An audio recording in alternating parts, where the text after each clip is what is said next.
Perdona.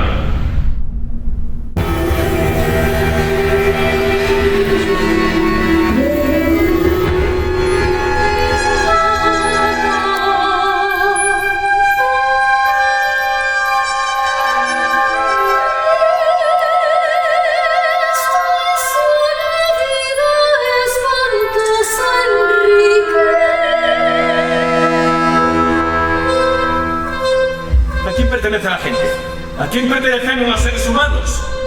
No es un drama que alguien no te ame ya. Pero nos amamos. ¿A quién amamos? Pues no más.